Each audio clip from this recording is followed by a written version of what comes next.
اگر کوئی مرد اپنی مردانہ طاقت کھو چکے ہیں تو کیا ان کے ساتھ نکاح باقی رہتا ہے یا نہیں؟ انڈیا سے کسی نے پوچھا ہے۔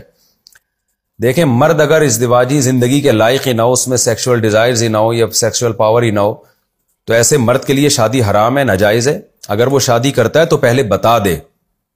کہ بھئی میرے اندر یہ کوئی بیماری کی وجہ سے یا کسی بھی وجہ سے یہ ڈیزائرز ختم ہو چکی ہیں، تو پہلے لڑکی کو بتا دے تاکہ لڑکی کے ساتھ دھوکہ نہ ہو، اس کو نقصان نہ ہو، پہلے بتا دے۔ پھر کوئی لڑکی نکاح کرنا چاہے تو کر لے، وہ ان کی آپس کی انڈرسٹینڈنگ ہے۔ لیکن اگر وہ نکاح دھوکہ نہ دے کسی کو، کیونکہ بہت سی لڑکیوں کے ساتھ دھوکہ ہوا ہے، بعد میں ان کی زندگیاں تباہ ہو جاتی ہیں۔ یہ تو اس مرد کے لیے جو پہلے سے نامرد ہو۔ بعض دفعہ یہ ہوتا ہے کہ شادی ہو گئی، اچھی بھلی زندگی گزر رہی تھی، پھر مرد میں آہستہ آہستہ وہ ڈیزائرز ختم ہو گئی۔ تو جب اس طرح کی کوئی ڈیزائرز مرد میں ختم ہو چکی ہو تو ایج کی وجہ سے اگر ہوئی ہیں تو وہ تو ایک نیچرل ہے، نارمل ہے۔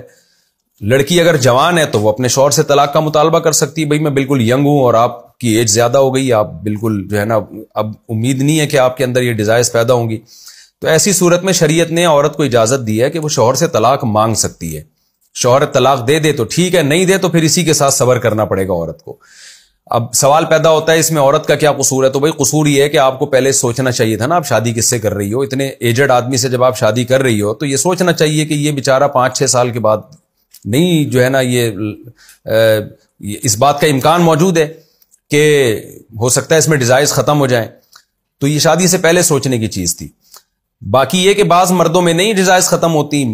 بعض لوگ اپنی صحت کا خیال کرتے ہیں، وہ 80-80 سال تک بھی جوان رہتے ہیں، بعض اپنی صحت کا خیال نہیں کرتے، وہ 55-60 ہی میں بڈھے ہو جاتے ہیں۔ تو اس میں ہر ایک کے حالات مختلف ہیں، تو یہ عورت نے یا اس کے والدین نے خود فیصلہ کرنا ہے کہ ہم اپنی بیٹی کی شادی کر کہاں رہے ہیں، تو یہ کس سے کر رہے ہیں، یہ خود ان کو پہلے سوچ سمجھ کے فیصلہ کرنا چاہیے۔ بہرحال اگر نکاح کے بعد جو ہے مرد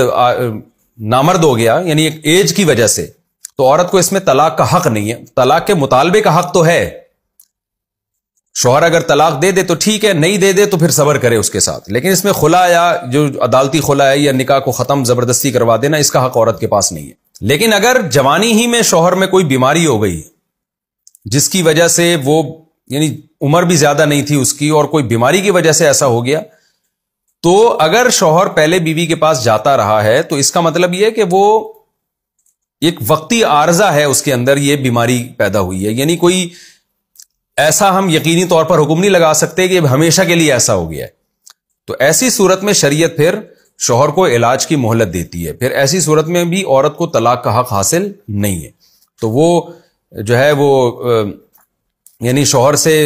مطالبہ تو کر سکتی ہے کہ بھئی اگر آپ مجھے چھوڑ دو تو نوازش ہوگی، چھوڑ دے تو ٹھیک ہے، نہیں چھوڑتا تو پھر بھی عورت جو ہے مطالبہ نہیں کر سکتی، یعنی زبردستی اس سے طلاق نہیں لے سکتی۔ لیکن ایسی صورت میں مرد گناہگار ہوگا اگر وہ اپنا علاج نہیں کرتا، کیونکہ ایک دفعہ جب مرد میں یہ ڈیزائرز پیدا ہو چکی تھی، میاں بیوی کی صحیح لائف گزر رہی تھی، اس کے بعد مرد میں یہ ختم ہو گئی، تو اس کا مطلب یہ ہے کہ یہ وقتی طور پہ کوئی نقصان ہوا ہے جس کا علاج 100% ممکن ہے۔ اگر ایسا ہوتا نا کہ شروع سے ہی وہ نامرد ہوتا تو یہ اس بات کا امکان تھا کہ پتہ نہیں یہ قابل علاج ہے بھی یا نہیں ہے۔ جب ایک قوت ایک انسان میں ہوتی ہے اور وہ جوانی میں ہی ختم ہو جائے تو وہ عام طور پر اس کی وجہ کوئی وقتی عارضہ ہوتا ہے، تو اس کا علاج پاسبل ہوتا ہے، ممکن ہوتا ہے۔ تو ایسی صورت میں شوہر کو علاج کا حکم دیا جائے گا، اور اگر وہ علاج نہیں کرتا تو وہ گناہگار ہوگا۔ اور پھر اس کے احکام ہے کہ ایسی صورت میں اگر وہ علاج بھی نہیں کرتا اور سیریس بھی نہیں ہوتا اور بیوی بالکل ینگ ہے اور شوہر بھی ینگ ہے، اس کے باوجود وہ فکر نہیں کرتا اور عورت کو پھر گناہ اور زنا کا خطرہ ہے، تو پھر وہ کورٹ سے رابطہ کر سکتی ہے۔ لیکن اس کے بارے میں کیسے رابطہ کرے؟ باقاعدہ کسی پراپر دارالافتاء سے، مدرسے سے پوچھا جائے کہ شوہر کو اتنا طویل عرصہ ہو گیا ہے اور وہ اپنا علاج بھی نہیں کرتا ہے بھی جوان آدمی، تو اور عورت یہ ثابت کرے کہ جی مجھے زنا کا خطرہ ہے، ثابت سے مراد یہ دعویٰ کرے واضح لفظوں میں، تو پھر دارالافتاء سے رابطہ کرے کسی بھی، تو وہ پھر اس کو بتائیں گے کہ ایسی صورت میں عورت عدالت سے خلا لے سکتی ہے، لیکن اس کے لیے کس طرح کے ڈاکومنٹس جمع کرانے پڑیں گے، کیا کیا دعویٰ کرنا پڑے گا، یہ پراپر طریقہ اس کو مفتیان کرام بتائیں گے۔ یہ میں اس لیے کہہ رہا ہوں کہ خواتین خود سے بغیر علماء سے پوچھے کورٹ میں یعنی کورٹ میں جو ہے کیس داخل کر دیتی ہیں، عدالت شرعی تقاضوں کا خیال نہیں کرتی، وہ خلا پھر کل عدم ہوتا ہے۔ تو خلا لینے سے پہلے پھر وہ کورٹ سے رابطہ کرے۔ باقی نکاح بہرحال باقی رہتا ہے، جب ایجاب و قبول ہو گیا تو شوہر اگر نامرد بھی ہو تو نکاح ایسے ختم نہیں ہوتا، نکاح باقی رہتا ہے، شوہر کے نامرد یا مرد